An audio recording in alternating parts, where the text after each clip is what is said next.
क्या paper paper आया ऐसा हमारे पेपर में हम चूक गए गाइस। તો કેમ છે મિત્રો, આજે મારી પરીક્ષા હતી કોલેજમાં. પરીક્ષામાં શું થયું છે, સવારમાં રેડી થઈને હું નીકળી ગયો તો વડોદરાના રસ્તે વાઘોડિયા પહોંચતાની સાથે જ ખૂબ જ ભીડ અને ટ્રાફિક જોવા મળ્યું હતું.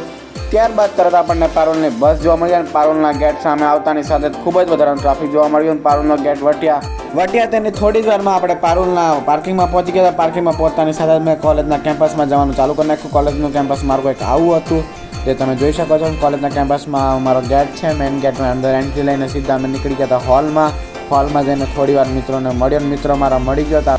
ત્યારબાદ આપણે ક્લાસમાં જવાનું ચાલુ કર્યું. ક્લાસમાં જવાની સાથે જ આપણને મિત્રો મળી ગયા હતા જે મારા મિત્રો આ આગળ પાછળ બેઠા હતા. અમે થોડી વાર મસ્તી કરી લીધી અને ત્યારબાદ એક મિત્રને વ્લોગ બનાવવાની છે, વ્લોગ બનાવવા મોબાઈલ કેમેરો આપી દીધો હતો જે તમે વોઇસ જોઈ શકો છો. वो देखो पेपर चल रहे हैं और ये लोग बाहर है। मैं चूक गया हम बराबर से। फर्स्ट डे आज का आपका पेपर में कुछ आता नहीं है, बस आ गए करने भाई पेपर कार्तिक सर के पास जाइए. ત્યારબાદ પેપર પૂરું થઈ ગયું ને પેપર પૂરું કરીને સીધા નીચે આવતા રહ્યા હોલમાં. અમારી મસ્તી ગઈ કાલે हमें पेपर के बारे में कुछ नहीं आता था. पेपर हमने पहली बार देखा है. पेपर देख के हमारी फट गई थी. पढ़ गए सही है. ત્યારબાદ આપણે નીકળી ગયા કોલેજ કેમ્પસની બહાર. કોલેજ કેમ્પસનો વ્યૂ આજનો કંઈક આવો.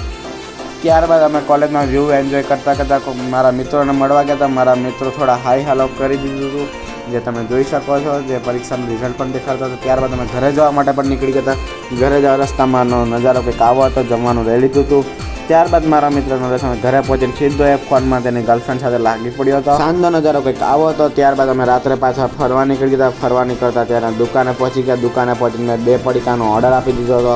જે ઓર્ડર આવતાની સાથે જ પાછા અમે નીકળી ગયા દુકાન બાજુ.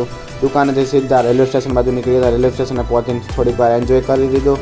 પણ મેન વાત એ કે મારી પાસે ટિકિટ નથી. અમે ટિકિટ લીધા વગર સીધા અંદર પહોંચી ગયા હતા રેલવે સ્ટેશનમાં થોડીક વાર આગળ પાછળનો નજારો જોઈ લીધો અને ત્યારબાદ પાછા અમે બીજા જંકશનમાં જવા માટે નીકળી ગયા હતા. બીજા જંકશન જવા માટે અમે ટ્રેનમાં બેસવાનો વિચાર તો કરી લીધો હતો પણ ઈચ્છા થઈ ના તો પાછા ઘરે આવતા.